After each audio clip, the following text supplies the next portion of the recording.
Buenas noches, doctor. Buenas noches a todos. Mejor.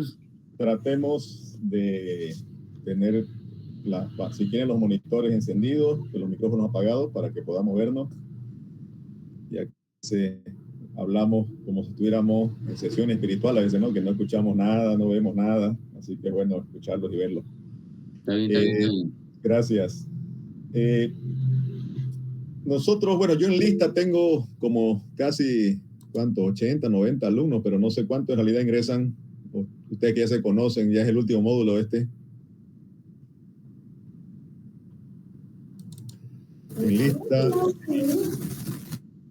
En lista yo tengo que llegan a ver a 96 estudiantes, 97, pero en la práctica, ¿cuántos son? Estos últimos módulos, doctor, unos 60 y no llegamos a 70. Ya, perfecto. Es que pregunto, como es el último módulo, sé que ustedes se conocen y es importante que tengan grupos. Quisiera que existan 4 grupos grandes. Me refiero a que no importa si son 10 personas o 15, pero que sean 4 grupos. Y esta clase, siempre la inicial es para organizarnos, porque ya saben que tenemos 2 semanas. La primera semana es esta, después hay un comper, digamos, y ese comper es justamente para poder ustedes prepararse para la subsiguiente semana, donde ya tienen que los grupos participar en unas actividades en aula, ¿no? Entonces, quisiera ver si hoy ya se van definiendo que seamos 4 grupos, principalmente 4, para darle los temas a esos grupos y saber quién va a ser su representante, ¿no? Tratemos de organizarnos hoy, porque tenemos el tiempo para eso. Yo les voy a subir, mientras tanto, enseguida al chat del Zoom, que creo que, veo que aquí el chat no tiene opción de subir material. Entonces le voy a subir ahorita al grupo de WhatsApp el programa, ¿ya? Voy a activar el WhatsApp enseguida. Mientras tanto, pregunto, ¿tienen ustedes grupos ya constituidos? Tenemos que ser 4 grupos. Sí, ya lo tenemos, doctor. No tan grande. Traten de unirse entonces y que seamos 4 grupos, porque de la subsiguiente semana van a intervenir cada grupo, los 4 grupos, ¿ok? En el peor extremo de que si es que no pueden unirse 4, seríamos 5 grupos, porque para este tema de responsabilidad de persona jurídica podemos ser también 5 grupos, pero 4 es lo más aconsejable, digamos, para que así exista una dinámica mejor. Pero si quieren 5, podemos ser 5 grandes grupos, ¿ok? Entonces tratemos de armar eso hoy para que definamos. Yo voy a enviar ahorita el programa en el chat de WhatsApp de la universidad, y ahí va. A ver, me confirman que le haya llegado. Ahí está, ya les envié. Ese es el programa académico. Ok, ya le acabo de enviarles. Los grupos pueden ser como si me dice que llegan casi a 70, ¿no es cierto? No llegan a 70, digamos. Entonces, pongamos que son 70. Entonces vamos a tratar de hacer una proyección de cuánto sería por grupo, digamos. Si hacemos 4 grupos, serían de a 16 personas. Si hacemos 4 grupos, cada grupo con 16 personas. ¿Está bien? 15 o 16 personas cada grupo. ¿Está bien? Es para que ya se vayan organizando. Perfecto, doctor. Ok, entonces en el transcurso de la clase de hoy, por favor, me quisiera que me envíe aquí en el chat, un representante de cada grupo. Serían obviamente 4 representantes. Me ponen su nombre y su correo electrónico aquí en el chat del chat del Google Meet, ¿no? Para que yo sepa a quién me voy a dirigir, ¿no? Para poder en esta semana ya enviarle material para que cada grupo ya vaya investigando para la subsiguiente semana. ¿Está bien? Doctor, a ese grupo, disculpe, no podemos enviar nada a nosotros. No, aquí en el chat del Google Meet, de la videoconferencia, hay un chat. Ya me acaban de saludar, buenas noches, todo me han dicho ahí. Así que ahí tienen que colocar su nombre, el representante y su correo. Necesito 1 por grupo, o sea que vendríamos a hacer 4, digamos, ¿no? O sea, y esos 4 yo ya le voy a enviar a su correo qué le va a tocar, ¿ok? Entonces le encargo No se olviden, es hoy esto porque nos sirve para organizarnos. Usualmente uno se presenta, pero como somos ya 60 personas casi, va a ser muy largo que cada uno se presente, así que vamos a tratar de ahorrar el tiempo ahí. ¿Ok? Vamos a avanzar de corrido hasta las 9 de la noche, ¿está bien? De 7:30 a 9 de la noche, de corrido, sin ningún descanso. Está bien, doctor.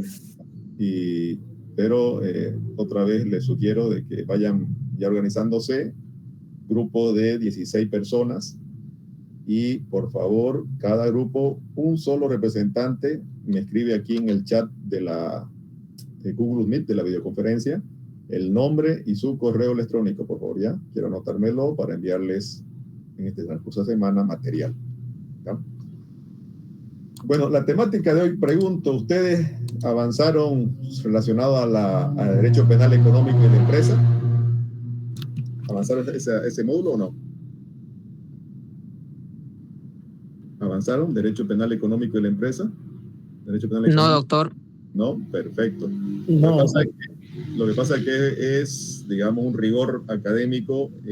Antes de hablar de la responsabilidad penal de la persona jurídica, tenemos que hablar del derecho penal económico y la empresa de forma introductiva, porque de eso da origen justamente la responsabilidad penal de la persona jurídica. O sea, no viene suelta. La responsabilidad jurídica viene de la mano del derecho económico de la empresa, obligatoriamente. Entonces, esta clase vamos a hablar sobre derecho penal económico.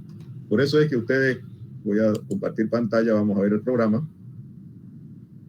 ¿Dónde está? A ver, que me sale por aquí, ventana, aquí está. Yo no sé, creo que no me dieron el administrador porque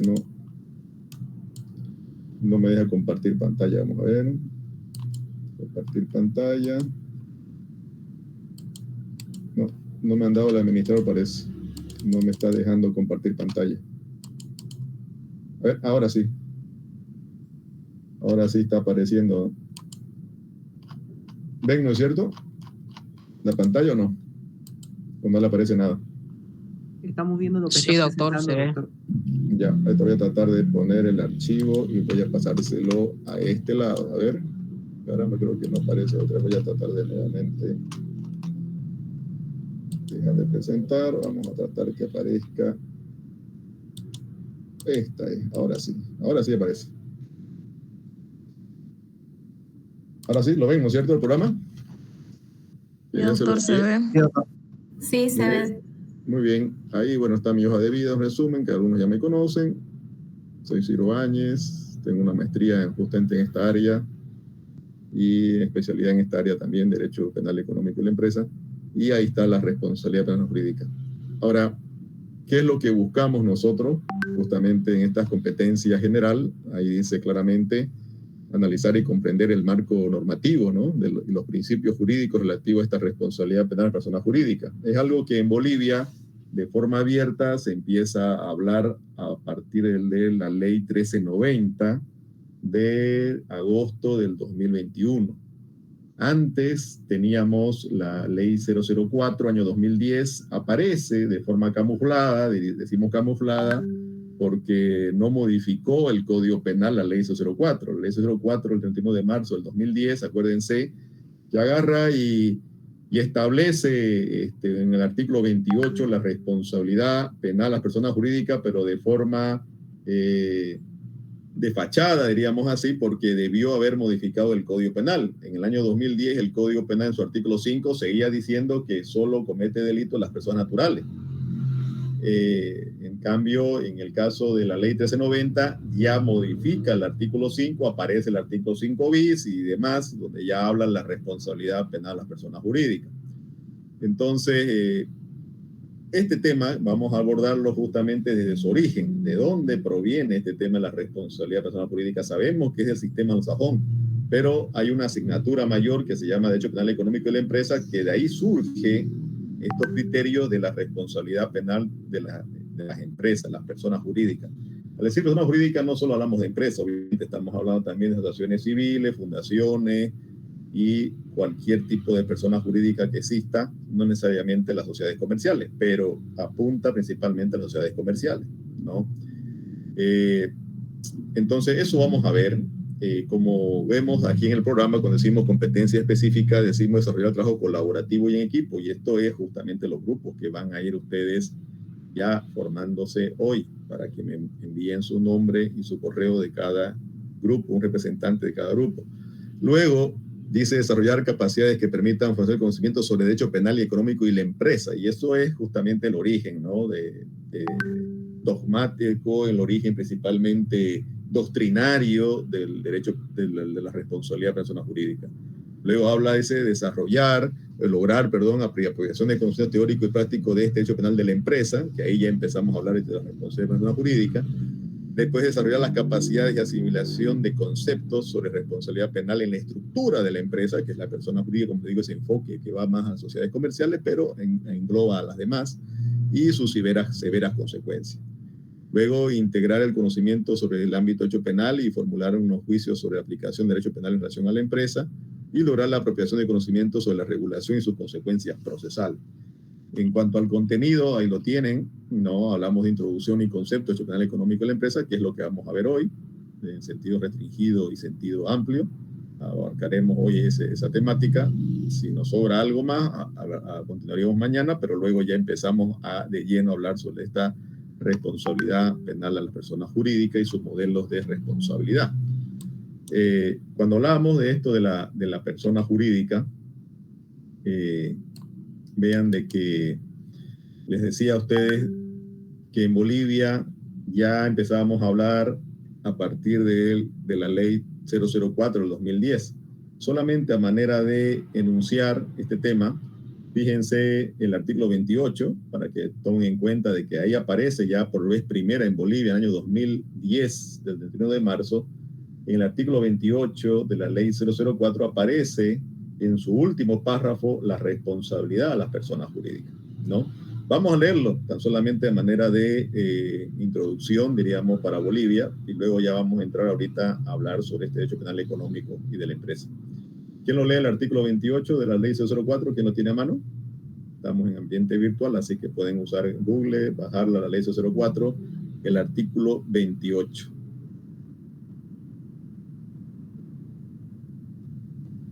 Activa su micrófono, ya lo escuchamos. Buenas noches, doctor. Yo puedo darle lectura. Gracias, te escuchamos. Artículo 28. Enriquecimiento ilícito de particulares con afectación al Estado.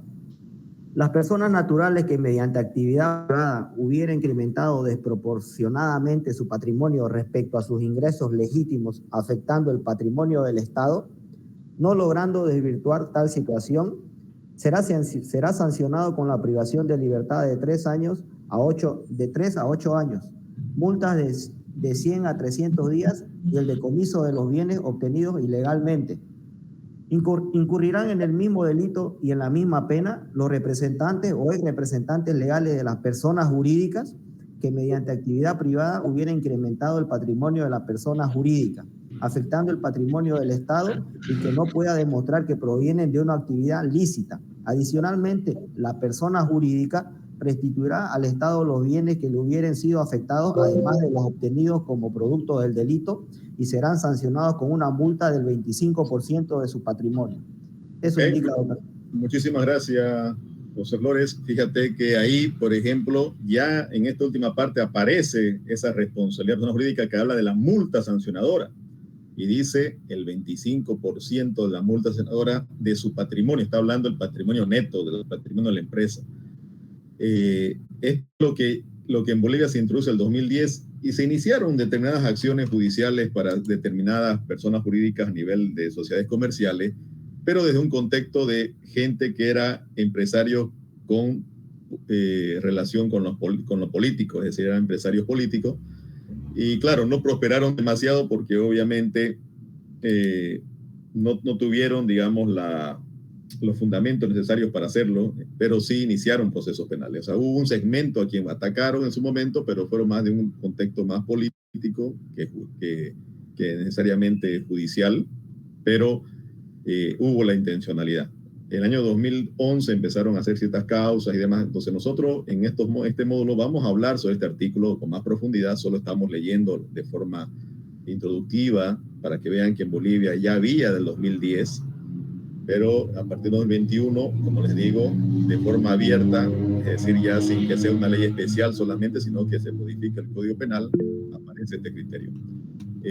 Yo voy nuevamente a compartir pantalla ahorita para que sigamos viendo el programa. Fíjense en el programa. En cuanto a la forma de evaluación que tenemos justamente el último día, que es el 22 de junio, va a ser el examen. Yo le voy a enviar un link para que ustedes puedan dar el examen. Va a ser un cuestionario, no son preguntas subjetivas, ni capciosas, ni pertinentes, son de la temática. Y son preguntas de respuestas múltiples, o sea, inciso A, B, C, para responder la que vean conveniente, y falso y verdadero. Esto va a tener un tiempo de 25 minutos para contestar, una vez que ustedes ingresan a ese link, y ese link obviamente va a estar activado todo ese día, digamos, ¿no? Todo el día viernes, desde las 7 de la noche hasta las 12 de la noche, ¿ok? Para que ustedes en ese periodo puedan ingresar y dar el examen. Eso para el último viernes, no este viernes, el próximo, del su siguiente semana, el último viernes, 27 de junio. Luego hay los trabajos colaborativos y la participación, que esto es en aula virtual. Esto vamos a hacer ciertas dinámicas en aula, vamos a debatir un poco. Eso en su globalidad, tanto lo que va a pasar, digamos, la sucesión de semana, cuando los grupos tengan que explicarnos unos temas que les voy a dar, va a valer todo ello 40 puntos. Y bueno, está la asistencia. Nosotros dentro de las dinámicas que vamos a ir haciendo, ya voy a saber después quiénes son sus grupos, porque vamos a hacer en esta semana unas dinámicas aquí en aula virtual, planteamiento de caso en materia de responsabilidad personal jurídica, y voy a conocer ahí quiénes están asistiendo y quiénes están participando en esta actividad con los grupos, ¿no? Entonces va a haber un valor de esa asistencia del 10%, ¿ok? Total, los 100%. Ahora fíjense que en el material hay un link, lo ven acá, que está en celeste, ¿no es cierto?, en azul, ¿lo ven? En este link ustedes tienen que ingresar, ahí van a entrar a material, o sea, golpean este link, dan 2 clics y le va a abrir y van a ver un material que va a salir allá, ¿no? Voy a tratar de, a ver si aparece. Creo que ya no aparece, voy a tener que compartir nuevamente, dejar de compartir y tratar de abrírselo otra vez para que puedan ver lo que quiero mostrarles. Aquí está, creo. Este es. A ver. ¿Dónde está?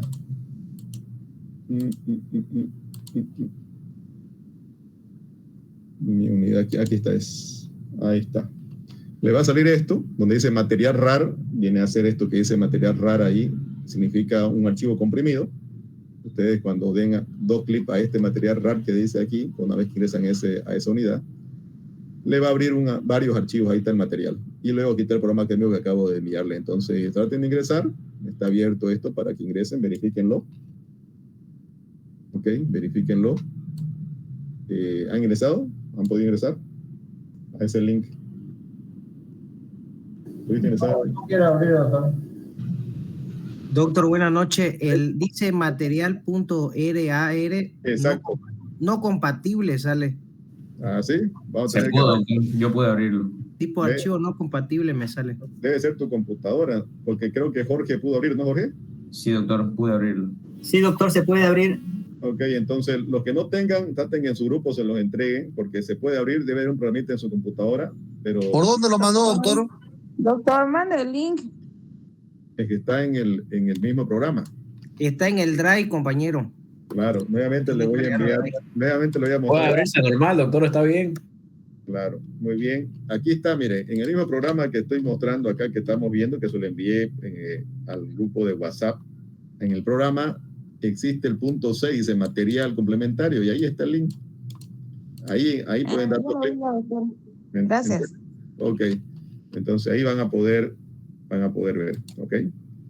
Eso es para que ya vayan bajando y vean el contenido, el material que vamos a usar. Hay unos que son para biblioteca digital para ustedes, porque son libros digitales también. Entonces, para que tengan esa contribución también de parte de este módulo.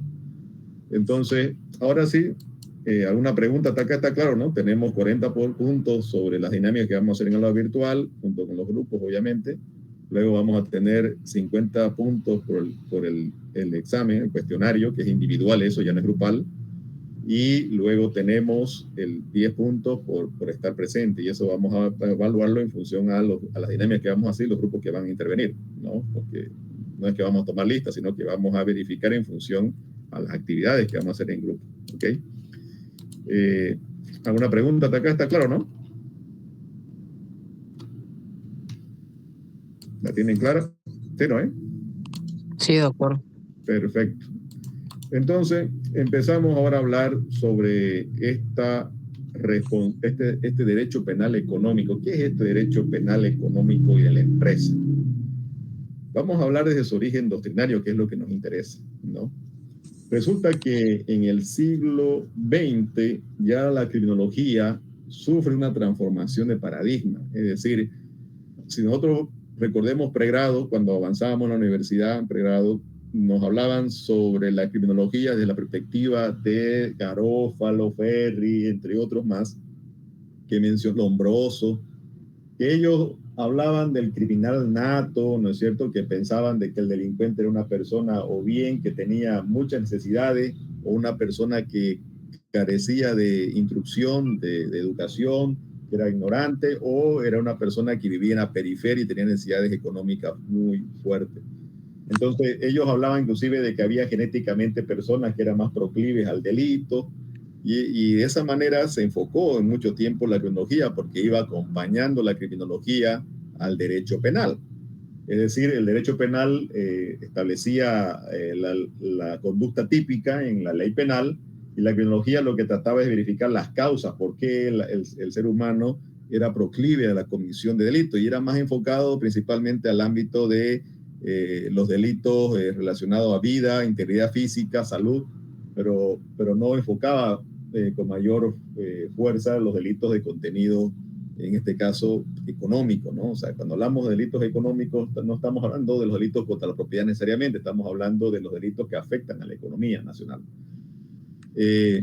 Porque los delitos patrimoniales, que decimos así, los delitos contra la propiedad privada, usualmente se lo va a enfocar desde los particulares. En el caso del delito económico, la afectación va a ser al Estado en cuanto a la economía y su afectación a la sociedad en su conjunto, desde la perspectiva del daño económico que puede ocurrir frente a una sociedad estructurada y organizada de forma compacta, ¿no?, que es el Estado. Entonces, así se pensaba la criminología, ¿no?, desde la perspectiva de ese ser humano que es proclive al delito, pero desde una perspectiva, como le digo, más delitos contra las personas, más delitos contra la salud, integridad física y la vida. Pero no, creo que hay alguien con micrófono ahí activado. Vamos a tratar de ubicarlo ahorita. José Bustamante, vamos a ver si no tengo la opción de apagar tu micrófono. ¿Puedes apagarlo, por favor? Sí, que hay un sonidito ahí. Gracias, José. Entonces, resulta de que a partir del siglo XX empiezan las cosas a cambiar, porque ya la tecnología deja de ser esa compañía del derecho penal que le daba al derecho penal insumos para que ésta desarrolle sus investigaciones.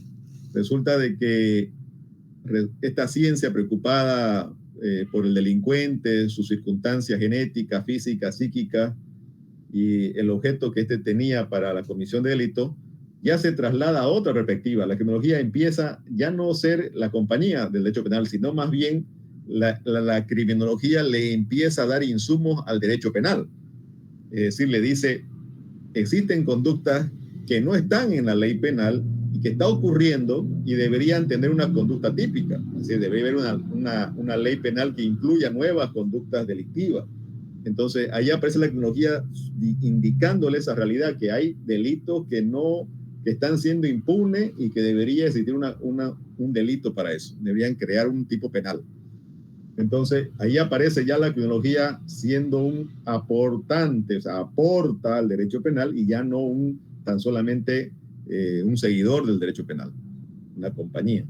Entonces, resulta que ahí la criminología empieza a decir, vamos a hablar, la criminología dice, de la sociedad criminógena, es decir, a partir de los años 60, 70, se empieza ya, 1960, 70, se empieza ya a hablar de una sociología localizada desde una perspectiva de que una sociedad, hablemos de sociedades comerciales, o también un conjunto de personas conformados, pero no como una acción delictuosa, sino como algo estructurado desde una perspectiva de carácter societaria, como persona jurídica, sea asociaciones o lo que fuese, pueden también ser instrumentalizadas esa persona jurídica para la comisión de delitos, ¿no? Entonces empieza también a entender la sociología, que la criminología principalmente, que no solamente esa persona que de escasos recursos, que está en la periferia, o esa persona que se aduce de que ignora muchas cosas, que no tiene instrucción, o que esa persona que genéticamente tiene problemas va a ser un delincuente, sino que también pueden ser delincuentes las personas que tienen una formación alta, académica, educativa, instructiva, gente que puede ser ejecutivos de empresa. Entonces dice, dejémonos de estar pensando de que solamente ese segmento de gente de escaso conocimiento es más proclive al delito, cuando existen criminalidades que pueden ser constituidas por gente muy bien formada y bien introducida en la sociedad. Entonces aparece la criminología hablando sobre la teoría de la anomia. Y esto, un criminólogo y también sociólogo, Merton se llama, él empieza a hablar sobre ese funcionamiento regular de una vida social que a veces se contamina, una sociedad contaminada, por la corrupción, y esto puede generar que a veces inclusive la corrupción puede ser tomada como una economía de la corrupción, es decir, gente que vive de esa, ¿no? Como ser el contrabando, por ejemplo, ¿no?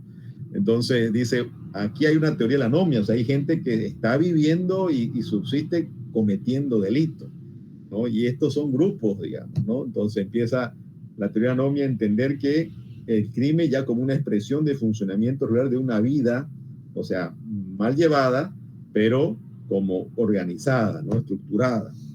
Y en base a estos criterios que hace la teoría de la anomia Merton, aparece Sutherland, que es uno de los principales, Sutherland del año 1940, 50, empieza a hablar él de la teoría de la asociación diferencial, y en esta teoría también desarrolla una teoría que hasta ahora se habla mucho, que es la teoría del delito, la delincuencia de cuello blanco, así lo denomina. Cuando ustedes hablan de Sutherland van a acordarse de esta teoría, la teoría de la delincuencia del cuello blanco.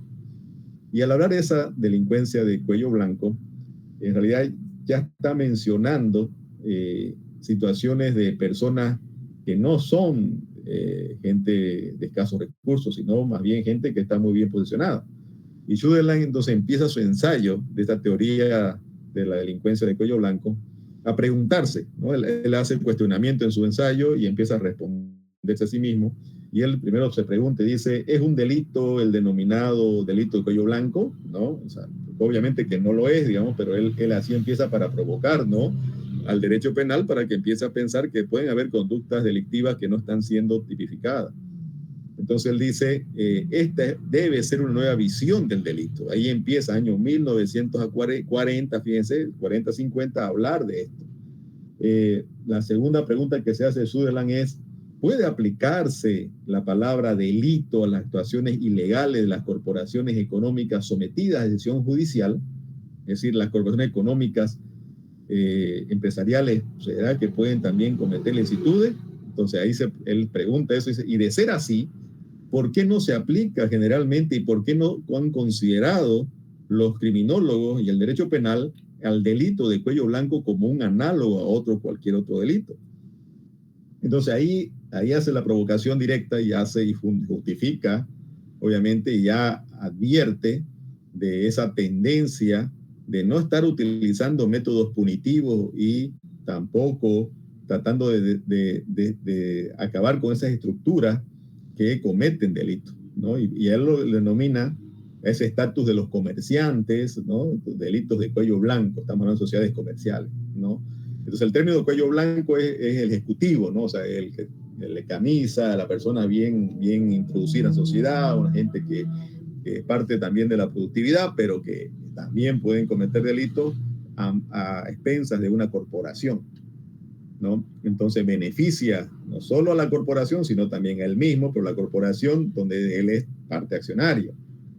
Entonces el trabajo de Sutherland abrió justamente un nuevo horizonte en la criminología y en el dogmatismo para un estudio del nuevo sector del derecho penal. Y a partir del año 70 ya empiezan a profundizar estos trabajos. Él lo dice en los años 40 y luego en el año 1970 empieza a abarcar mucho más este criterio.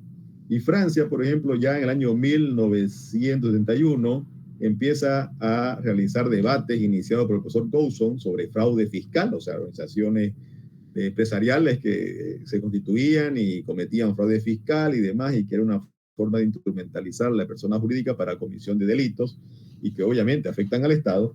Luego en Bélgica se empieza el profesor Kellen a realizar interesantes estudios sobre la bancarrota, o sea, las quiebras fraudulentas perpetuadas por empresas. Luego también la antigua Alemania Federal, año 1972, empieza a hablar sobre los sistemas económicos y penales relacionados, como ellos denominaban, los delitos en los negocios.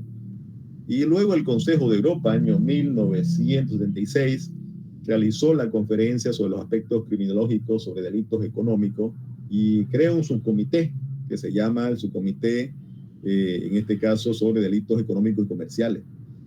Y a partir del año 1980, el interés de las empresas multinacionales se enfocó más en los países en desarrollo, y de ahí que Naciones Unidas empieza a colocar y induce a que se hable de delitos perpetrados a través del uso inadecuado del poder económico en sus programas a largo plazo de las Naciones Unidas. Entonces, advierte de que hay esa tendencia donde más se están cometiendo ilicitudes en sectores donde no hay una adecuada regulación. Y en América Latina ha ido, si bien todavía es incipiente, pero ha ido también en esa nueva visión de la criminología, y es por eso que va apareciendo esas temáticas como las que en este módulo vamos a hablar sobre la responsabilidad penal de las personas jurídicas. Sin embargo, hay trabajos de ya el año 1996, por ejemplo, del uruguayo Raúl Cervini. Él habla sobre estos criterios de la asociación delictiva que puede existir en actividades de intermediación de valores, principalmente en las bolsas de valores y en el auge de lo bursátil, en las vías, en los países de vía en desarrollo. Entonces, no se puede afirmar que los países de menor desarrollo no sufran esta criminalidad, más por el contrario, existe, ¿no? Ya lo advertía año 1996 Raúl Cervini, en el caso de Uruguay. Hoy en día no es novedad, en este caso, que en el ámbito económico, quien primero delinque, incumpliendo obligaciones legales, como ser elusión de impuestos, fraude de subvenciones, entre otras, logra menores costos de producción adquiriendo una posición de privilegio. Es decir, esa persona está implícitamente generando una competencia desleal frente a las personas jurídicas que están conforme a la ley y tienen un costo de legalidad que están cumpliendo. Resulta que existen otros que están consiguiendo beneficios, pero por la vía del incumplimiento de obligaciones legales.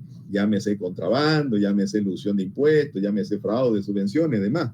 Entonces, estas personas adquieren una posición de privilegio porque tiene ventaja frente a las otras, porque las otras están con un costo de legalidad cumpliendo a cabalidad. Entonces, que indirectamente esta gente, o sea, estos grupos, van presionando sobre los competidores, porque el competidor, como sabe que no puede competir con frente al otro que está en la ilicitud y genera mayores ganancias, pero todo con ilicitud, entonces genera, obviamente, lo que denomina Fabián Valcárcer, que es ya un tratadista argentino ya fallecido, pero que escribió bastantes obras sobre derecho penal económico y de la empresa, y él habla del efecto resaca, es decir, conlleva esto a un malestar general, es decir, todo se contamina, y cada participante se convierte así en un eje de una nueva resaca, es decir, un efecto espiral, porque resulta de que las demás empresas, para poder competir, empiezan también a delinquir y todo queda contaminado.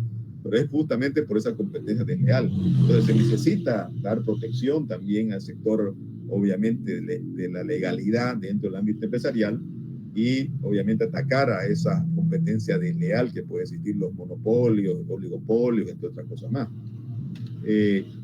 Entonces, cuando hablamos de esta situación de la macroeconomía también, porque Marco Antonio Terragni, por ejemplo, él habla del comportamiento, del equilibrio, de la evolución y los ajustes variables globales, habla sobre los ingresos nacionales, el Producto Nacional, el PIB, y entre otras cosas, las recaudaciones globalmente por el gobierno, el stock monetario y demás. Toda esta macroeconomía, denominada así, resulta que también encamina a que detrás de ella, pero de forma obviamente perversa y delictiva, es lo que le llaman la macrodelincuencia económica, es decir, es aquella criminalidad vinculada con la macroeconomía, ¿no? Entonces, se empieza a hablar de la criminología de esta manera que su enfoque va predominantemente buscando la causal de la problemática social y sus consecuencias que atacan a esa economía nacional, tanto en la macroeconomía principalmente, porque ahí es donde se pueden cometer determinados hechos delictivos. Se observa y se acumula datos para describirlo, diferenciarlo, correlacionarlo y comprender la trama de las causas y los factores.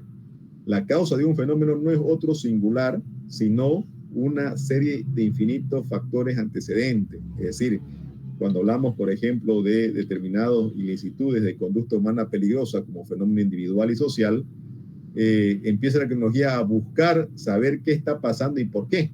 Y dice, bueno, ahora les voy a mostrar los problemas que existen, dice la criminología, al derecho penal, y le dice, está usando a las sociedades comerciales, principalmente, que son personas jurídicas, como un instrumento para enriquecimiento ilícito, tanto a la persona jurídica como también a los propietarios de esas personas jurídicas. Entonces, le dice al derecho penal, busquen dar solución jurídico-penal a este conflicto, ¿no? Entonces ya le da insumo la criminología al derecho penal para crear determinadas normas punitivas, ¿no? Entonces, en el origen, como decíamos, de la criminología, se enfocaba más a los marginales, pero ya en la actualidad, esa criminología también incluye su estudio a las personas bien integradas socialmente, personas de negocio y a funcionarios públicos que también están vinculados con ciertos sectores de redes de corrupción, con obviamente ligazón con la parte empresarial. Estas causas o factores macrosociales de la criminalidad y las orientaciones ideológicas, resulta que las consecuencias, diríamos así, propias de esa crisis de condicionamiento institucional, de la contradicción normativa, la ambivalencia en las conductas de apropiación y desaprobación comunitaria, en realidad muchas veces existe un grave problema porque genera una fuente de corrupción y genera una red de corrupción. Por eso es que cuando decíamos de este artículo de la ley anticorrupción, artículo 28 en el caso boliviano, fíjense que está hablando de una conducta delictiva de carácter de corrupción, ¿no es cierto? Delitos de corrupción, por eso es que va de la mano los delitos de corrupción con la responsabilidad penal de las personas jurídicas. La incidencia de esa criminalidad que hablábamos de la macrodelincuencia, por ejemplo, trastoca lo que viene a ser lo que es necesario y lo que es bueno, diríamos así, se trastoca y se vuelve, en todo caso, de forma perniciosa o mala. El ejemplo, digamos, si hablamos, por ejemplo, del sector informático, también están, la otra cara de la moneda, la encontramos a los ataques cibernéticos. Ese es el lado negativo, ¿no? El lado, diríamos, malo, como decimos, ¿no? La informática no es nada mala, más bien es una herramienta muy útil, pero también puede ser sujeta a ataques cibernéticos, a delincuencia cibernética, por lo tanto puede existir también lo delictivo, ¿no? Lo mismo cuando hablamos de desarrollo industrial, por ejemplo, es algo bueno, pero también su otra cara de la moneda es la contaminación ambiental, por ejemplo, ¿no? Lo mismo ocurre con las entidades financieras. O sea, las entidades financieras deben generar un nivel de solidez y de certidumbre, pero también la otra cara de la moneda es que puede existir lavado de dinero, ¿no? Entonces ese es el otro ámbito de la legitimación de ganancias ilícitas. Cuando hablamos de finanzas internacionales, también podemos hablar de los ataques a las divisas.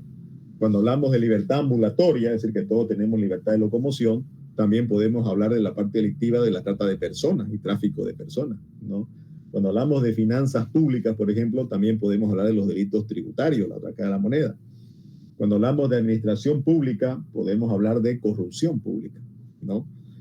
Cuando hablamos de libertad de comercio, pueden haber también abuso de posición dominante, es decir, los monopolios, oligopolios y demás, ¿no? Entonces, esas son las situaciones vinculadas entre la macroeconomía y la macrodelincuencia, ¿no? Como vemos, por un lado es positivo la macroeconomía, por otro lado también puede ser usada de una forma disvaliosa, ¿no? Para una macrodelincuencia.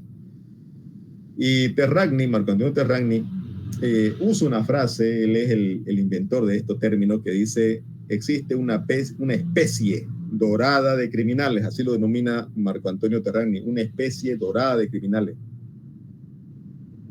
¿Y quién es esa especie dorada de criminales? Terragni dice, es palabra de él, voy a leérselo ahorita lo que Terragni textualmente dice, voy a buscarlo, aquí está, especie dorada de criminales. Dice: aquellos que tienen el poder político y lo ejercen impunemente, porque disponen de un poder económico que se desarrolla en detrimento del conjunto de la sociedad y lo sitúa fuera del alcance del poder penal.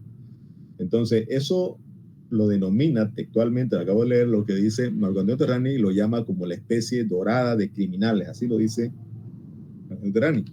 Entonces, ahí se pregunta él también sobre la efectividad de la acción estatal. Él dice: la criminalidad vinculada con la macroeconomía no responde a ninguna patología individual, sino es una consecuencia de su propia existencia social, imposible contrarrestar con total éxito, ¿no? Dice: los modelos sociológicos tienen éxito por la utilidad práctica de la información que suministran los efectos criminales y políticos, pero, dice, parten de la premisa de que el crimen es un fenómeno social muy selectivo, estrechamente vinculado a procesos, estructuras, conflictos, y por lo tanto se trata de aislar sus variables para determinarlas. Para eso entonces es importante crear conductas delictivas para cada variable, ¿no? Y ahí aparece justamente, nuevamente insisto en esto, el derecho penal a beneficiarse de toda esa investigación de la criminología para empezar ya a determinar: esta conducta tenemos que crear un tipo penal, ¿no? Esta otra conducta tenemos que crear. Y fíjense, por eso todo arranca en el tema de la responsabilidad de la persona jurídica desde los delitos de corrupción. La Convención de Naciones Unidas contra la Corrupción, que está dentro del material que les envié en ese link, van a ver cómo la Convención de Naciones Unidas contra la Corrupción sugiere a los estados partes de esa convención, que no está Bolivia tan escrita, de que deban tener una responsabilidad las personas jurídicas. No dice que sea penal, ¿no? Pero obviamente el sistema anglosajón tenía ya de larga data este sistema de responsabilidad de personas jurídicas. La Convención de Naciones Unidas contra la Corrupción es el 2005-2006, y antes ya había desarrollado bastante el sistema anglosajón la responsabilidad de la persona jurídica bajo jurisprudencia, ¿no? O sea, todo surge por la jurisprudencia tanto en Reino Unido actualmente, digamos como se llama, y en Estados Unidos, ¿no?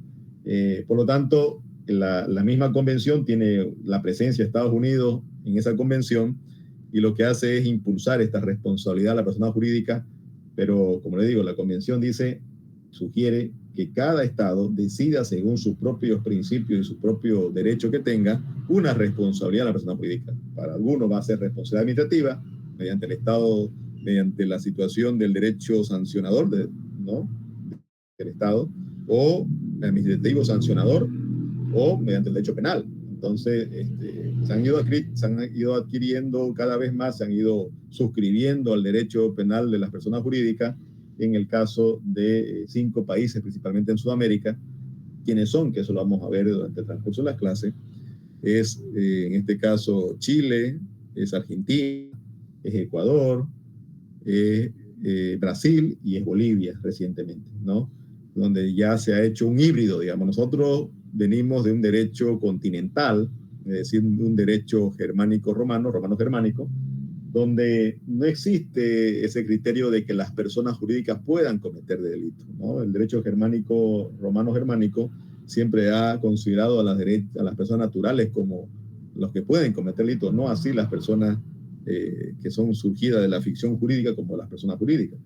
Entonces, pero estos 5 países que le acabo de mencionar en Sudamérica han empezado a establecerlo también, seguido por esta visión, digamos, de las convenciones, pero más vinculado también con este sistema anglosajón, y se crea un híbrido, ¿no? Se crea un híbrido, ¿por qué? Porque tenemos nuestra base del derecho romano-germánico, pero también hemos incorporado a nuestra legislación la responsabilidad de persona jurídica bajo la visión del sistema anglosajón, ¿no? Que es origen principalmente de esta responsabilidad.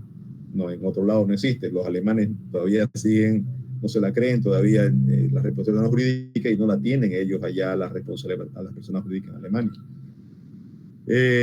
Entonces, el problema que surge de esa anomia, ¿se acuerda que hablábamos de Merton, la anomia que él mencionó en su obra? En realidad él habla de que existen 3 tipos de anomia, ¿no? La anomia desde un concepto de ausencia, ¿no? La palabra anomia viene de un prefijo que significa ausencia de, ¿no? El nomos de la ley, o sea, ausencia de norma, ausencia de una disposición de parte legal, y ahí es donde se menciona la anomia como una falta de normas o incapacidad en la estructura social del cumplimiento de esa norma. Luego viene la norma moral, ¿no? La anomia moral, ya se han hecho investigaciones, digamos, bajo esta perspectiva, donde dicen cuando las normas o reglas que deberían imperar se empiezan a denigrar, degradando los derechos de cada una de las personas.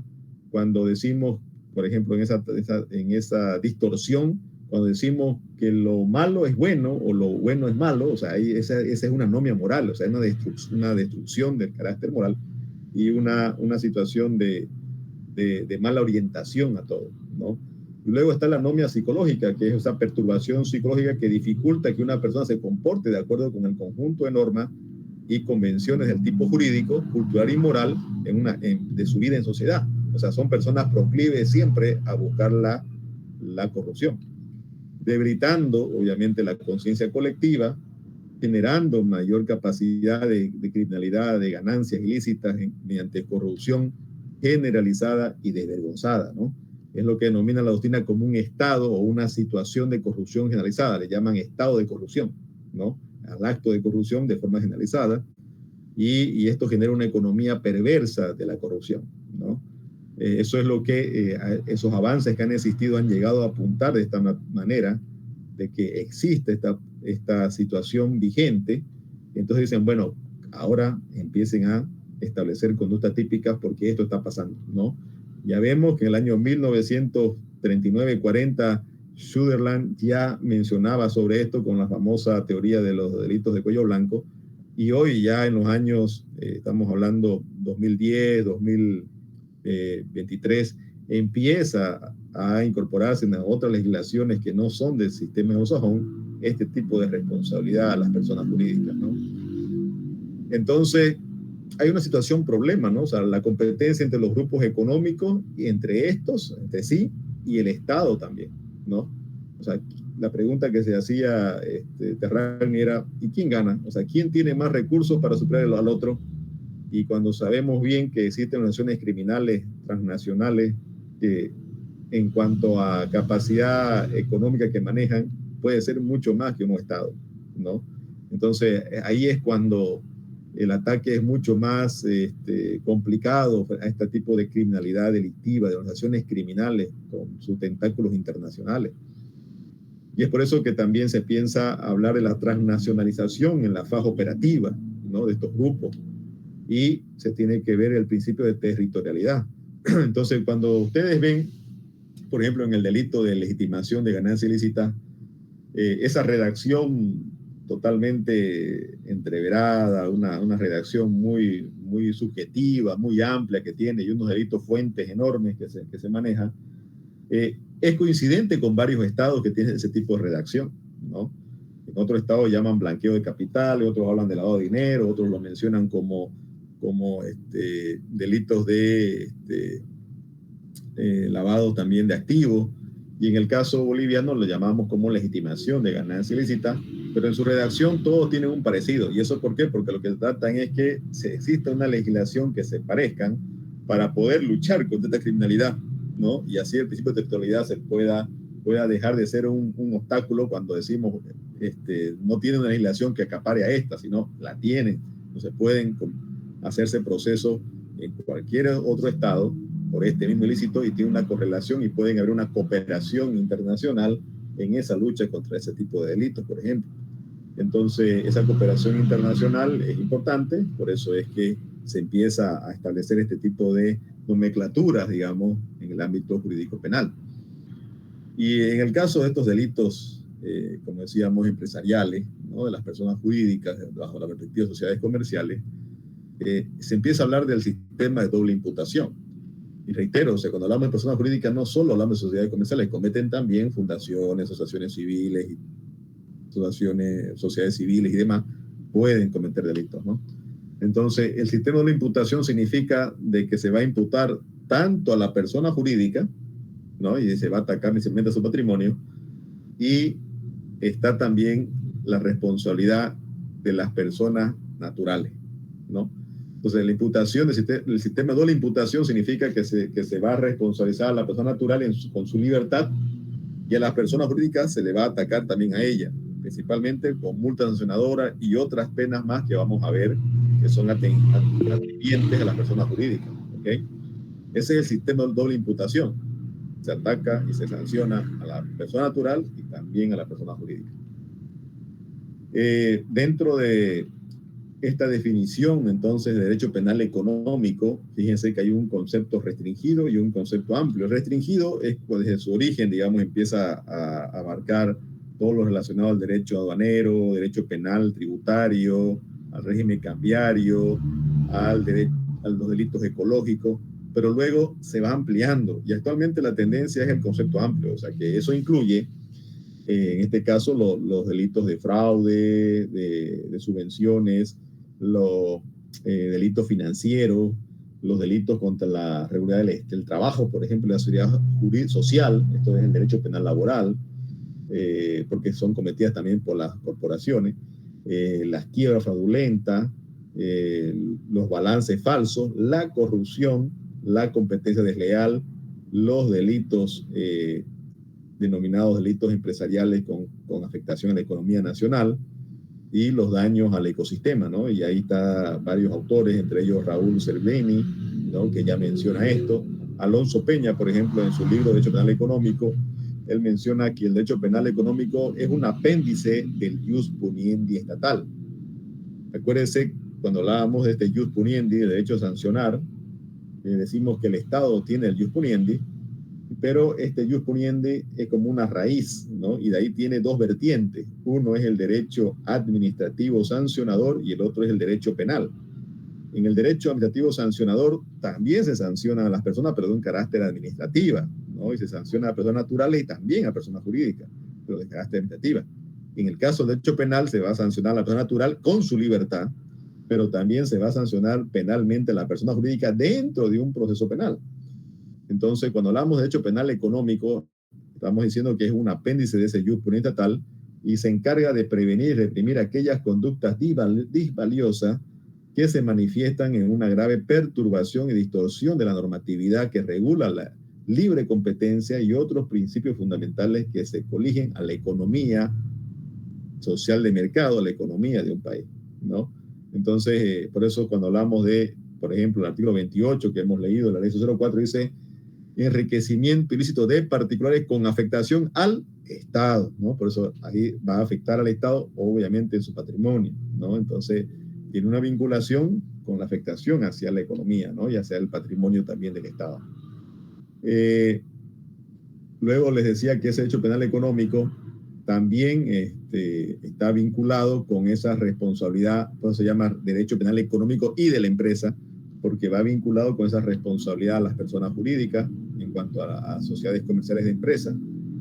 Y está también vinculado, como les decía, con el derecho penal laboral, porque dice, bueno, ¿y qué tiene el derecho penal laboral? Porque resulta de que también hay bienes jurídicos protegidos de un sector, que es el sector laboral, pero que es pluriofensivo, o sea, que puede atender a varias violaciones de bienes jurídicos protegidos. Por ejemplo, ¿no? Ya en España, ahí surge el criterio de sancionar tanto a las cabezas de la persona jurídica frente a ciertas infracciones sobre delitos de peligro. y que pueden afectar a sus trabajadores. Por eso es que en España también existe los compliance laborales, pero desde una perspectiva penal. Ellos, por ejemplo, en su artículo 316 del Código Penal Español, hablan de lo que llaman ellos los delitos de prevención en riesgos laborales. Y su redacción es la siguiente, venga, le voy a buscar, aquí está, dice el artículo 316 del Código Penal: los que con la infracción de las normas de prevención de riesgos laborales y estando legalmente obligados no faciliten los medios necesarios para que los trabajadores desempeñen su actividad con las medidas de seguridad e higiene adecuadas, de forma que pongan así en peligro grave su vida, salud o integridad física, serán castigados con penas de prisión de 6 meses a 3 años y multa de 6 a 12 meses. Entonces aquí establece ya una responsabilidad hacia los ejecutivos de una empresa cuando estos no prestan los medios necesarios a los trabajadores que generen seguridad y también que vinculado con la higiene adecuada. Es decir, si hablamos, por ejemplo, del sector empresarial de la construcción, ¿no? Una empresa constructora que sea una SRL, una SA, y que a sus trabajadores no le den insumos, digamos, de seguridad como ser arnés, uso de guante, casco y demás. Ya en España, el hecho que no se le esté facilitando esos medios necesarios para su seguridad es un delito, o sea, es delito de peligro, el solo hecho de no entregar ese tipo de indumentaria. En Bolivia no existe eso todavía, o sea, en Bolivia no tenemos delitos de peligro sobre este tema, tenemos solamente delitos de resultado cuando el hecho se consuma, es decir, si hay lesiones gravísimas, graves, leves, o inclusive puede haber efectos de la muerte, un homicidio culposo. Entonces, ahí Bolivia tiene una sanción para ese tipo de situación, pero es de resultado, no es de peligro.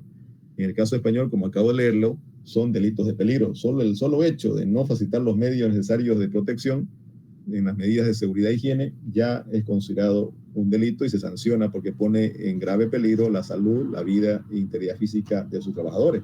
Y eso es lo que está ocurriendo porque está vinculado con el ámbito, como ven, empresarial, ¿no? Entonces es un derecho penal económico y de la empresa porque también incluye este derecho penal laboral.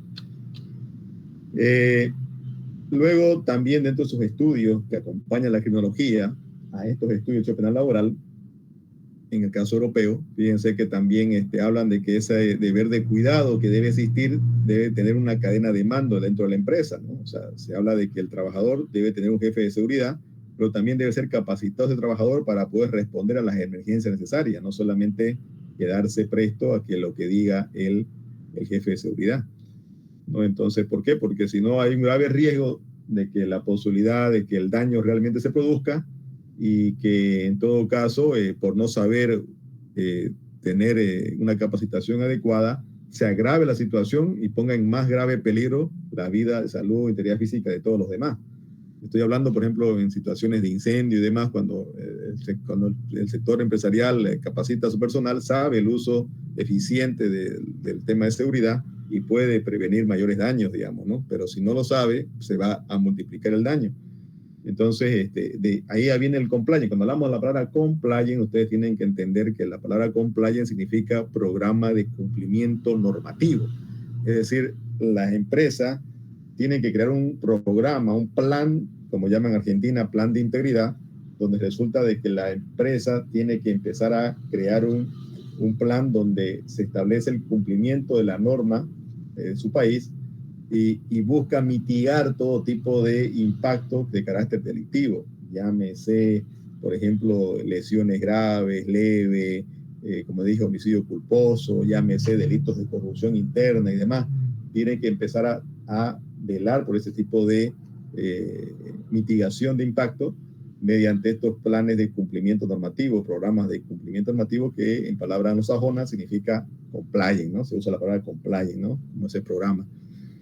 Y en el ámbito de derecho penal laboral, como le digo, Bolivia no la tiene todavía de esa perspectiva, pero en Europa ya existen compliance de ese ámbito del derecho laboral penal bajo esa protección que debe existir, ¿no? Entonces, cuando estamos frente a este derecho penal económico y de la empresa, vemos, por ejemplo, que ese dinamismo que ha existido en el desarrollo genera también lados positivos y lados negativos, ¿no? El lado positivo es que no hay duda de que hay quienes instrumentalizan las personas jurídicas para la comisión de delitos. Sin embargo, la forma de cómo se pretende realizar también generó crítica, ¿no? Por ejemplo, uno de los mayores críticos dentro de esa línea ha sido Pablo Galaín, ¿no? Pablo Galaín dice, hay una inflación penal, es decir, se incorporan nuevos tipos penales, pero resulta de que lo que se hace es crear leyes especiales como temas de corrupción y demás, y eso hace de que creer que todo lo va a resolver el hecho penal, o sea, y esa inflación penal puede generar un abuso de poder también. Entonces, advierte eso Pablo Galaín. Luego habla de la crisis del principio de subsidiariedad en el ámbito legislativo, porque resulta que el derecho penal cada vez va dejando, como le digo, esa figura de última ratio, quieren que sea de primera mano, y eso viola los principios del derecho penal. Luego habla de la proliferación de los delitos de peligro abstracto, es decir, cuando hablamos de delito de peligro abstracto es cuando es tan subjetiva y tan amplia el hecho de peligro, delitos de peligro establecidos, que todo puede ser comisión de un delito, ¿no? Entonces, ese margen abierto generan también un gran margen de arbitrariedad. Entonces, el legislador debería cumplir los principios del derecho penal y ser taxativo, ser claro, preciso, una ley certa, una ley explícita, no una ley ambigua, que eso va a generar mayores conflictos. Y los delitos de peligro abstracto, por ejemplo, generan determinados conflictos de interpretación, ¿no? Porque todo puede caber ahí. Y eso es la mayor crítica que tiene, y Pablo Galaín es uno de los principales que ha ido mencionando. Porque además dice que, bueno, en estos delitos de peligro abstracto, por ejemplo, existe una presunción de culpabilidad del imputado, ¿no? Y por otro lado, también produce determinadas lesiones a la protección de los propios derechos de las personas, ¿no? Y también cumple una función más que preventiva, a veces represiva, ¿no? Y claro, esto genera también, como dice Muñoz Conde, una vaguedad e imprecisión de objetos jurídicos, ¿no? Y ahí vamos un poco como ejemplo para que puedan entender lo que acabo de decirlo. Si hablamos dentro del derecho penal laboral, por ejemplo, hay figuras que en Bolivia tenemos que son delitos de peligro abstracto y que están en nuestro Código Penal, pese a que ya el Tribunal Supremo de Justicia años atrás ya ha mencionado de que los delitos de peligro abstracto en Bolivia no son reconocidos. Pero es una opinión vía auto supremo que lo ha dicho el Tribunal Supremo de Justicia, pero eso no ha modificado el Código Penal. Es decir, porque si vamos a decir esto, para que no exista en Bolivia de verdad, tiene que haberse modificado el Código Penal, pero no, sigue ahí esas normas. El ejemplo típico para eso es, por ejemplo, el delito, en este caso, delitos contra la salud pública. ¿Quién puede buscarlo en el Código Penal? Creo que es el 216 o el 316, creo que es 216, creo, del Código Penal. ¿Quién lo puede buscar? 216 del Código Penal, delitos contra la salud pública, la primera parte y el numeral 9. Yo lo tengo, doctor. Gracias, Jorge. Bien, artículo 216. Delitos contra la salud pública. Incurrirá en privación de libertad de 1 a 10 años el que, numeral 9 me dice, ¿no? Sí. 9. Realizar cualquier otro acto que de una u otra manera afecte la salud de la población. Muy bien, ahí está un ejemplo de delito de peligro abstracto, ¿no? Dice, de cualquier manera poner en peligro, o sea, abierto, ¿no? Y eso genera justamente una grave inseguridad, ¿no? Porque en realidad a todos podemos meter en la bolsa, ¿no? Y esto es lo que sucedió inclusive en pandemia. Acuérdense de que el hecho de que usted salía a la calle ya cometía delito contra la salud pública. O sea, si usted no estaba enfermo, pero ya por el hecho de salir ya lo cometía, ¿no? Entonces, era, claro, y esto genera esos conflictos. Ahora pónganlo en posición de una empresa, ¿no? O sea, todo puede ser. Entonces, claro, y eso es lo que critica el Tribunal Supremo de Justicia en Bolivia, y ya el 2016 lo criticó, ¿no? Yo voy a tratar de ubicar el auto supremo, que se los voy a también subir ahí a ese drive. Pero yo le voy a decir el número del auto supremo. Espérenme, por acá lo tenía. A ver, abringamos. A ver, creo que es el auto supremo 316, creo que era. A ver, podemos buscarlo, a ver. De todas maneras, eso lo voy a... Aquí está. Auto supremo, se lo voy a poner en el chat de Google Meet 326 del 2013. Ahí el Tribunal Supremo opina, ¿no? Y dice que en Bolivia no existen, no son reconocidos los delitos de peligro abstracto. Ahí está el auto supremo, lo número. Después se lo voy a subir pero ahí explica eso. Sin embargo, obviamente no deja de ser una opinión solamente, ¿no? O sea, es una opinión, porque tiene que haber modificado el Código Penal para que sea cierto, pues no, o sea, no lo hizo. Entonces, por lo tanto, sigue en Bolivia ahí la redacción. Si bien el Tribunal Supremo no lo va a aplicar, está bien, digamos, pero si queremos cambiar eso, obviamente tiene que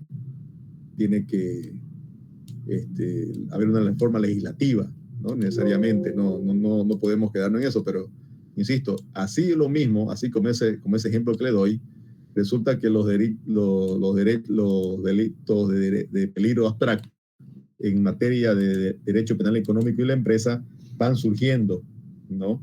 Yo también ahí le envié un link ahorita de un artículo que escribí sobre estos delitos contra la salud pública y ahí explico este auto supremo, si desean también pueden bajarlo ahí, le di el link de mi blog donde hablo sobre este tema para que vean, digamos, que esto afecta justamente los principios del derecho penal, ¿no? Y esa crítica es justamente la que menciona para estos delitos de carácter de personas jurídicas, porque se van creando conductas que están muy vinculadas con ese derecho, con ese delito de peligro abstracto, ¿no? Luego también otra de las críticas es sobre la delincuencia en cuanto a la globalización, ¿no? Es que resulta que la globalización hace que cada vez crezca más la parte delincuencial, pero ya organizada, y que esté vinculada entre sí, y ahí se habla de los delitos de los poderosos, ¿no? O sea, y esto acuérdense con lo que les decía en el caso de lo que mencionaba como la especie dorada. ¿Se acuerdan que les decía esa palabrita, la especie dorada, que mencionaba el estudioso, en este caso Marco Antonio Terragni, ¿no? El uruguayo?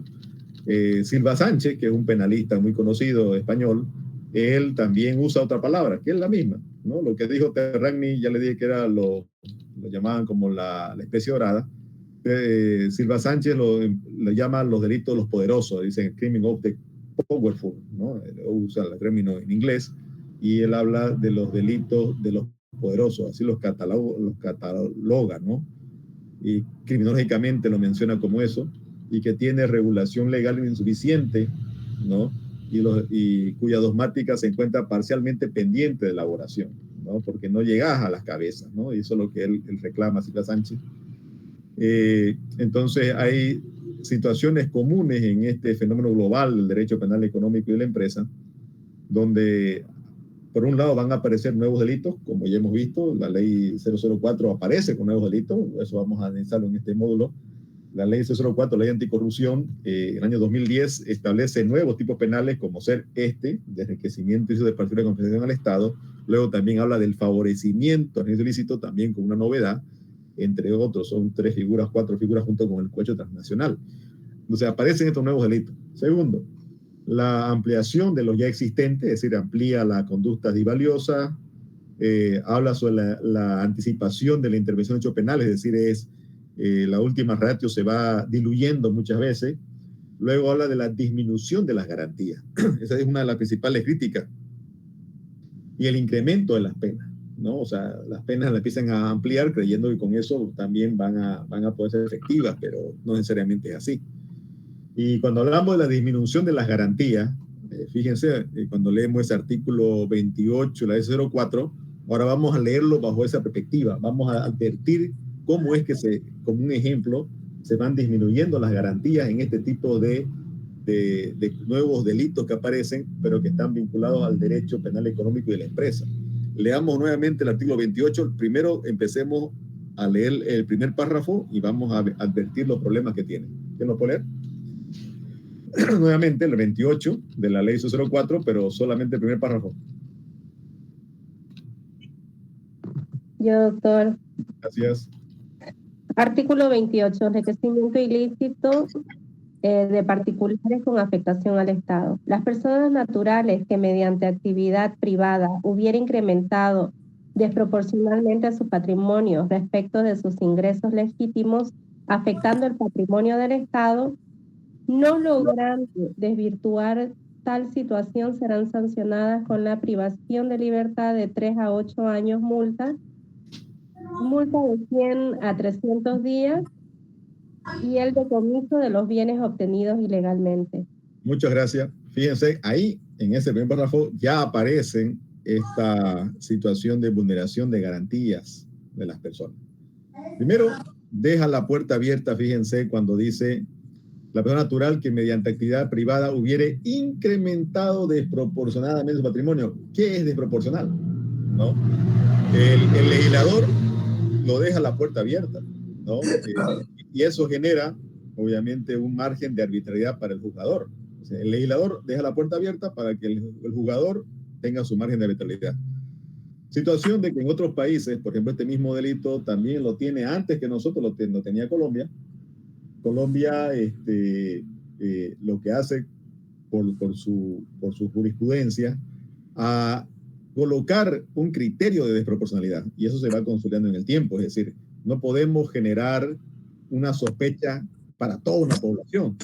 Es decir, lo que se va a buscar, creo que aquí ande, ¿quién está con el micrófono activado?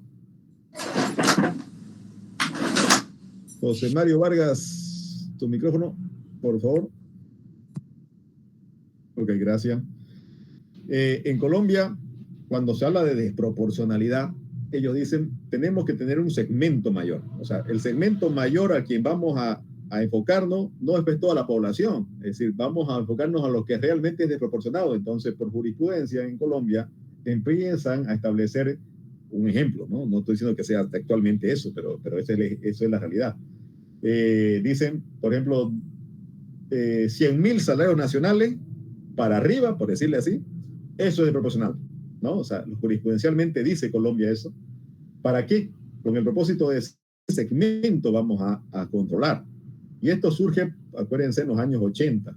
¿Por qué? Por la narcoguerrilla, ¿se acuerdan? La narcoguerrilla en Colombia era fuertísima, el Pablo Escobar, los grupos no sé qué, las unidades no sé cuánto, ¿no? Estos grupos, la FARC, y entre otras. Entonces, estos grupos manejaban realmente más dinero que el propio Estado, ¿no? Eran poderosos económicamente. Entonces, a ese segmento importaba atacarlo, no era a todos los ciudadanos, ¿no? Entonces, por eso se crea ese control hacia ese segmento. En el caso boliviano no ha hecho eso, lo ha dejado la puerta abierta. ¿Y esto qué genera? De que todos estemos bajo sospecha. Usted cuando va al banco, por ejemplo, a partir del 2011, porque el 2010 se crea la ley 04, y luego el 2011 hay la directiva de la ADFI, y empieza usted en el sistema financiero a que usted cuando va al banco le dicen, y aunque sea con 5,000, bueno, ya no hay dólares, ¿no?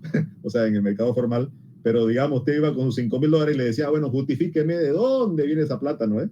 O iba con muchos bolivianos de corte por encima de los 20,000, 30,000 o 40,000, 80,000, le decían, bueno, ¿y dónde viene esa plata? Justifíqueme, ¿no?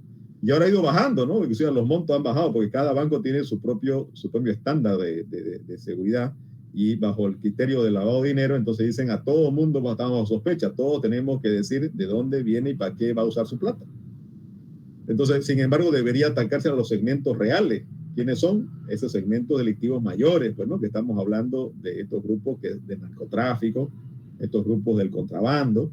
Sin embargo, el segmento del contrabando, por ejemplo, es el que menos se lo reprime en comparación al formal, porque si usted mete su dinero al banco es porque usted es un formal, ¿no es cierto? En cambio, el contrabandista no mete su dinero al sistema financiero, eso lo tiene por la vía informal.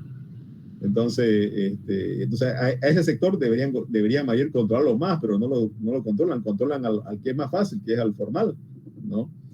Entonces, en el caso boliviano, por lo tanto, bajo este artículo se ha dado la posibilidad también, y también por el delito de legitimación ilícita, la posibilidad de hacer ese tipo de sospecha a nivel nacional de todo ciudadano. O sea, todos estamos bajo sospecha. ¿Por qué? Porque creemos de que es desproporcional cualquier suma de dinero. Ahora, dice respecto de sus ingresos legítimos afectando al patrimonio del Estado. Y esto también genera muchas veces un doble procesamiento, Porque si hablamos a nivel de persona jurídica, imagínense de que una persona jurídica es procesada por el derecho administrativo sancionador por evasión fiscal, lo sancionan, le establecen multas y demás, y luego aparece, o podría aparecer, alegando cualquier aventurado, de decir de que ha habido responsabilidad penal de una persona jurídica porque se ha enriquecido esa persona jurídica con la evasión fiscal y ha incrementado desproporcionada su patrimonio, por lo tanto también es delito.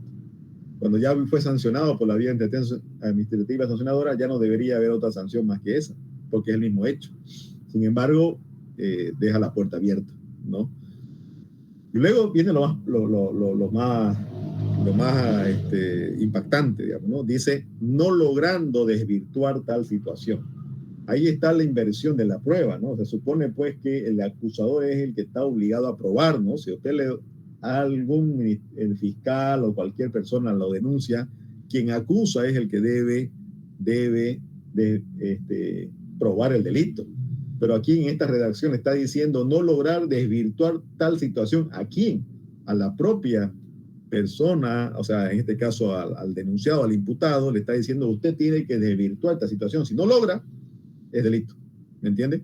Y eso está diciendo el artículo 28 al decir no logrando desvirtuar tal situación. Hay una inversión de la prueba, ¿no? Y eso es una vulneración de derechos, obviamente. Se está presumiendo culpabilidad, no inocencia, ¿no?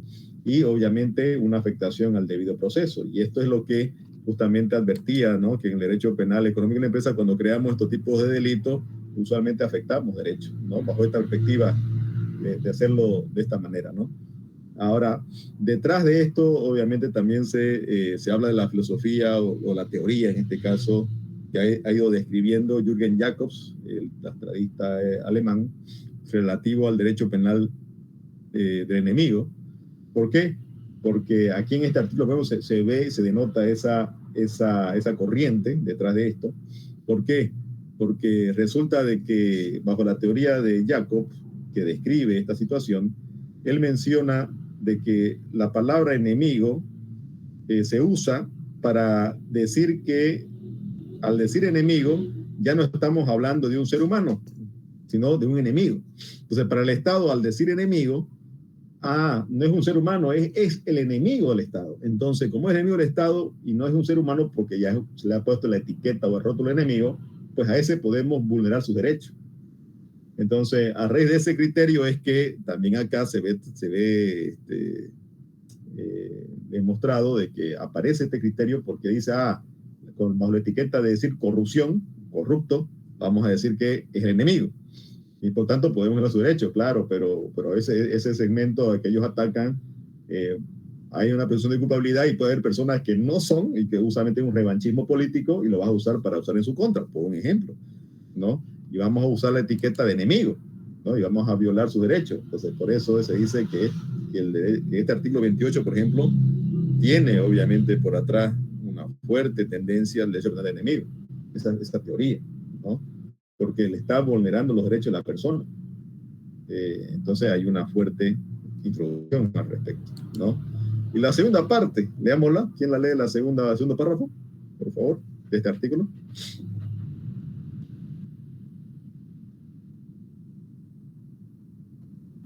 ¿Quién lo lee? El artículo 28, segundo párrafo, el último, todo el segundo párrafo. Yo, doctor, yo puedo leer. Gracias. Ok. Incurrirán en el mismo delito y la misma pena los representantes o ex representantes legales de las personas jurídicas que mediante actividad privada hubieran incrementado el patrimonio de la persona jurídica, afectando el patrimonio del Estado y que no pueda demostrar que provienen de una actividad lícita. Adicionalmente, la persona jurídica restituirá al Estado los bienes que le hubiesen sido afectados, además de los obtenidos como producto del delito, y será sancionada con una multa del 25% de su patrimonio. Ok, entonces aquí vemos que por un lado va a responsabilizar, aquí está el sistema de doble imputación, le va a responsabilizar a ese representante o es representante de la persona jurídica, a la persona natural, ¿no? Que representación con mandato, sin mandato, administrador de hecho o de derecho, de la persona jurídica va a responsabilizar acá y también va a responsabilizar a la persona jurídica. Entonces aparece el sistema de doble imputación. Y menciona bajo el mismo criterio, ¿no?, que hayan incrementado desproporcionalmente el patrimonio de la persona jurídica. Entonces, nuevamente, bajo esos parámetros de decir el margen de arbitrariedad de los desproporcionados. Y luego también aparece esta multa sancionadora astronómica, que es la mayor, yo creo que todo el sistema jurídico de la persona jurídica Bolivia tiene este tipo de sanción de multa sancionadora realmente abismal, ¿no? 25% del patrimonio. Y este delito en Bolivia, esa sanción considero que es la más gravosa, ¿no? Es única, digamos, en todo el sistema de la responsabilidad jurídica, porque realmente se excede, ¿no? O sea, no hay una proporcionalidad. El 25% del patrimonio es prácticamente una intervención, ¿no?, de parte del Estado hacia esa persona jurídica, y que puede generarle justamente el cierre, ¿no? Indirectamente lo va a hacer. El 25% de su patrimonio no está diciendo ni siquiera que el patrimonio de qué, o sea, está hablando del patrimonio neto, o sea, no está hablando tan solamente de los activos, sino también activo y pasivo. Entonces el patrimonio de todo el patrimonio de la persona jurídica, ¿no?, en su 25%. Vamos a ver, como digo, en este módulo también cómo se ha ido configurando esta responsabilidad jurídica en Bolivia. La ley TC90 establece las multas sancionadoras, pero en un porcentaje mucho más lógico, diríamos así, que está vinculado a las otras legislaciones, pero en el caso de este artículo 28 no ha sido modificado. Por lo tanto, todavía para este delito tiene este tipo de multa sancionadora enorme, ¿no?, muy amplia, ¿no? Y que esto genera justamente un grado de inseguridad. Principalmente cuando hablamos de esto es para todo el sector de las personas jurídicas, ¿no?, pero con mayor fuerza relacionado a la empresa, ¿no?, a las personas, a las sociedades comerciales, ¿no?, que es la que principalmente va a buscar lucro, digamos, ¿no?, y va a afectar a su patrimonio, ¿no?, a la parte económica de la empresa, ¿no?, que esto puede traer mayores consecuencias duras para la persona jurídica. Entonces, cuando mencionamos, por un lado, este derecho penal económico, hemos dicho estos delitos económicos que afectan a la economía nacional, y luego viene el derecho penal de la empresa, por eso se llama derecho penal económico y de la empresa. Y cuando hablamos de derecho penal de la empresa, obviamente es parte del derecho penal económico, y es que mencionamos a la empresa, a esa persona jurídica, como un fenómeno grupal que cumple varios roles, ¿no? Por ejemplo, contribuye al desarrollo de un país, pero en algunos casos también va a jugar un papel importante en la delincuencia económica. Es lo que se denomina abuso de corporaciones. Y es ahí cuando hablamos de derecho penal de la empresa, ahí empezamos a hablar de la responsabilidad penal de la persona jurídica. Estudios, por ejemplo, en criminología, Jaime Malamud, por ejemplo, cita a Will Smith y menciona en su obra Política Criminal de la Empresa una situación que ha ocurrido y puede seguir estar ocurriendo. Él menciona estas palabras, Jaime Malamud, citando a Will Smith, él dice, fíjense que es mejor quitar un centavo de cada uno de 10 millones de habitantes a punta de una corporación que $100,000 a cada uno de 10 bancos a punta de un revólver, y resulta más seguro. ¿Qué está diciendo con eso? Frente a las personas que van y asaltan un banco, obviamente con armas de fuego, corre también en peligro su propio físico, ¿no?, porque pueden ser también sujeto a una reacción policial y acabar herido y demás. Y lo que quiere sacarse, digamos, de un robo de banco, qué sé yo, son $100,000, $200,000, lo que pueden sacar. Sin embargo, dice, en cambio, existen corporaciones que apuntan a una corporación solamente con quitar un centavo de ese universo de usuarios que tiene, de cada uno, puede, digamos, ganarse millones, ¿no?, en esa relación. El ejemplo típico que se puede dar, por ejemplo, son las empresas de una telecomunicación, ¿no? Qué sé yo, una empresa de telecomunicación que le agrega a cada usuario, qué sé yo, un boliviano, por decirle así. Pero del universo de usuarios que existe, todo un país, resulta de que obviamente son millones, ¿no es cierto?, de bolivianos. Y obviamente, y todo lo hace apunte a una corporación. Nadie se da cuenta en su comienzo, pero ya se benefició la persona jurídica. O sea, ha usado la corporación como herramienta para la comisión de un delito.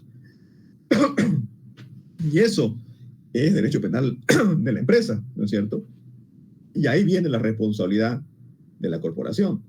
Como se dice, aquí hablamos de la responsabilidad de la persona jurídica, ¿no?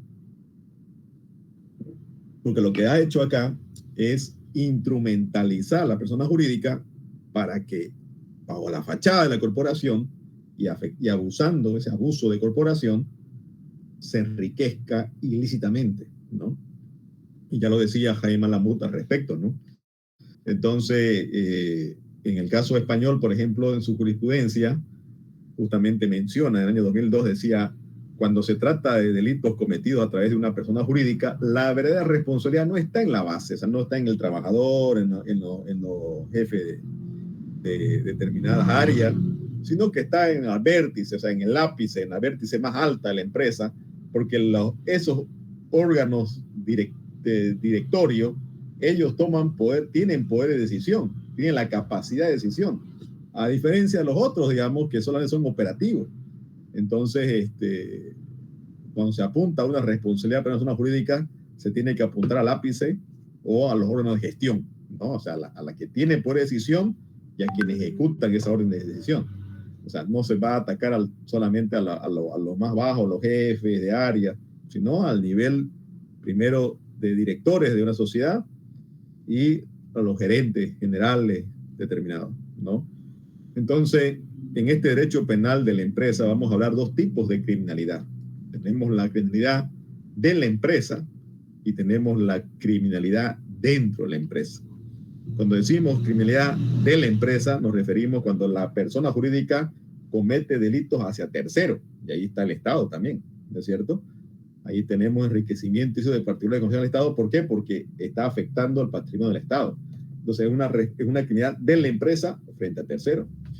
En el caso de la criminalidad dentro de la empresa, quiere decir que la persona jurídica puede ser también víctima, ¿no?, de delitos que pueden estar cometiéndose en su interior, o también puede ser ella la que cometa delito a su interior, es decir, a sus trabajadores, ¿no? Entonces, esa es la criminalidad dentro de la empresa. Un ejemplo, si dentro de la empresa resulta que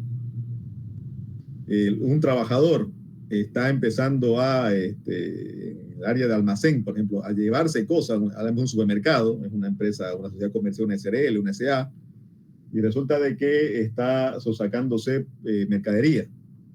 Entonces, ¿a quién está afectando? A la persona jurídica, pues, ¿no? Porque todo eso, ese almacén, ese depósito, es de la persona jurídica, pero estos trabajadores inescrupulosos están sacándose mercadería de forma ilícita, entonces hurtando. Entonces ahí hay una afectación dentro de la empresa, una criminalidad dentro de la empresa que está afectando a la persona jurídica. Por otro lado, puede también darse situaciones en que el empleador, digamos aquí, en la persona jurídica dentro de sus ejecutivos de empresa, abusen de sus trabajadores, ¿no?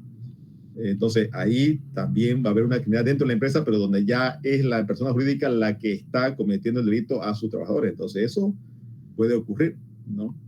Inclusive, bajo otra perspectiva de carácter de protección a la vida, a la integridad física de las personas, en este caso los trabajadores, ya Otal Ibarra en el año 2000 ya mencionaba, por ejemplo, en sus palabras textuales, Otal Ibarra, a través de buscar, decía lo siguiente: una sociedad que se dice que pretende ser moderna no puede tolerar que alrededor de 100 trabajadores mueran cada año solo por el enorme drama humano que ello supone, sino también el ingente coste económico que ello comporta, ¿no? Él dice, atrás deben quedar los tiempos en que las muertes, las lesiones derivadas por actividad laboral son causadas supuestamente en muchos de los casos por casos fortuitos, fuerza mayor, o vistas como algo inevitable y consecuentemente no susceptible de respuesta jurídica alguna. O sea, ella critica y dice, bueno, dentro de esa responsabilidad, dentro de ese derecho penal laboral, no podemos pues pensar que a las alturas de la tecnología que tenemos, podemos decir, no, pensemos el ejemplo típico, ¿no?, que es un silo, ¿no? Y ustedes saben cómo son los silos, tienen paredes, donde el trabajador está arriba, caminando, y está separando los granos, ¿no es cierto? Y digamos que la barda se cae. Obviamente, estragado el trabajador por todos esos granos, ¿cierto? Ney, sí, Avan, por favor, tu micrófono. Gracias. Ahora sí. Entonces, ¿se activó, Ney? Sí. Perdón, doctor, mi Gracias. computadora no sé qué. Ahora sí, gracias. Entonces, cuando hablábamos de esto, digamos, el trabajador cae la barda, cae y es tragado por los granos. Entonces, imagínense meter un tractorcito, digamos, ahí para sacarlo, lo va a aplastar, usted no sabe dónde está el hombre, ¿no es cierto? Entonces, tienen que entrar más trabajadores y hacer un trabajo de mano humana, ¿no? O sea, sacar los granos. Hasta que logre encontrar el cuerpo, obviamente pasó varias horas. Y obviamente, lastimosamente, lamentablemente, esa persona va a estar asfixiada, ¿no? Muerta por asfixia. Entonces, ahí no puede decir la empresa, no, fue caso fortuito, digamos, con todo el avance que tenemos tecnológico y las previsiones que podemos tener.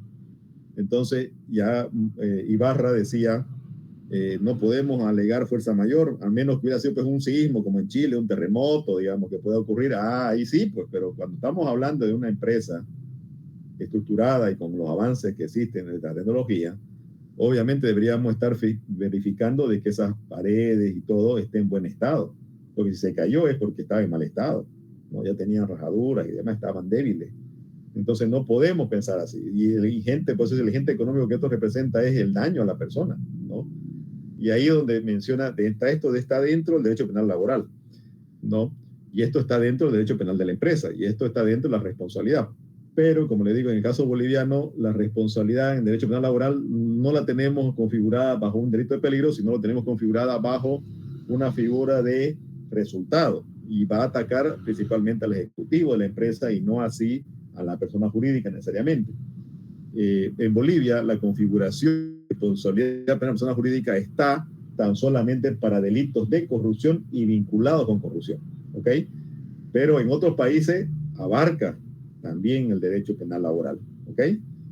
Entonces, bueno, espero que haya por lo menos esta introducción servido, porque ya estamos sobre la hora, ya me estoy quedando sin voz, y para mí siempre es un gusto tenerlos. No se olviden, quiero ver antes de que nos vayamos, en el chat de Google Meet, colóquenme, ya me colocaron un correo, Pablo Edil Vaca, ya me colgó su correo, que es el representante de un grupo. Por favor, necesito aquí, me pareció también otro, Eric Saucedo, me faltaría me faltarían más, 2 grupos. Yo le escribí por WhatsApp a su privado, doctor, con la lista de grupo y también mi respectivo correo. Perfecto, entonces hay 3. Igual envié el grupo, los nombres de los integrantes, ya. Y le puse un correo online. Ya. Acá vamos a mirar, quiero ver antes de irme para yo saber quiénes son. A ver. Ya, me mandaron un correo, sí, está aquí el grupo de José Flores, ya me envió, ¿no? El responsable es José Flores Paredes, su correo me falta, José, me está enviando. Luego, quiero ver quién más me envió, solamente quiero un correo. Aquí está, ya me envió su correo José Flores, ¿quién más me envió? Me dice una compañera, ¿no? ¿Quién me envió? No lo tengo acá. Doctor, en el chat de la llamada está. Ya, muy bien, ahora lo voy a anotar entonces, un ratito, espérenme, antes que nos vayamos y me quede sin esta información, voy a abrir mi Word para copiarlos. Un ratito, espérenme, antes de irnos, porque si nos desconectamos, nos quedamos sin eso. Un ratito, a ver. Ahora sí, vamos a ir poniendo entonces el representante, su correo, vamos a poner Eric Saucedo también, su correo, aquí está, vamos a poner aquí. Luego teníamos, ¿de quién más? Edil Vaca, su correo también está acá.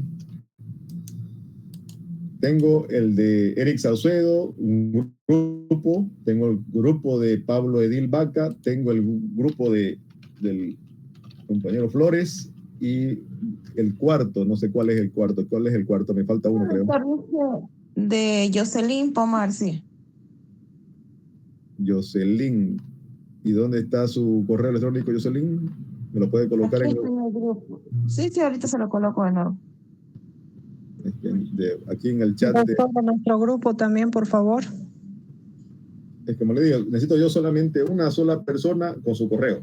Y a quienes me han enviado, yo supongo que está su grupo ahí, Eric Salzuedo me envió su correo. Pablo Edil Vaca tiene un correo que viene a ser su grupo. Flores tiene también su grupo. Y Jocelyn Poma tiene un grupo. Ya son los 4. Entendería que son todos. Ya ustedes pueden internamente organizarse. El correo, doctor. Sí, tengo 4 grupos entonces. Para que quede todo sintonizado. Son 4 grupos. Los grupos son de Jocelyn Poma, grupo de José Flores, grupo de Pablo Edil Vaca y grupo de Eric Saucedo. ¿Está bien? Esos son los 4 grupos. Está bien, doctor. Perfecto. Correcto, Entonces, ya ustedes se organizan internamente con su... Yo les voy a enviar a cada correo en el transcurso de la semana el material para que vayan preparando sus investigaciones al respecto. ¿Ok? Que se le va a asignar. Bueno, pues, ha sido Doctor, perdón, creo que nuestro grupo no está en la considerado. Comienza con Andrés, Gustavo. Tiene que ser 4 grupos, le dije, ¿no? Compuesto por 16 personas. Sí, está el grupo de 16 personas, doctor. Pero André, Gary, Andrea, Diego, Rodri, Elvis, Gabriela, Ana Cecilia, Shirley, Diana, Cándido, Iván, Frankie y Mayber. Está ahí la lista. Pero el correo, quiero el correo. El correo está al final, doctor. Gabriela Fátima dice, y ahí está. Son 5 grupos entonces. Sí, me parece que sí. Claro, yo decía 4 grupos, pero no importa, le metemos 5 grupos también. Muy bien, entonces serían 5 grupos, le voy a dar 5 temas entonces para cada uno un tema, ¿ok? Bueno, pues, muchas gracias. Nos vemos, un gusto. Hasta luego. Gracias.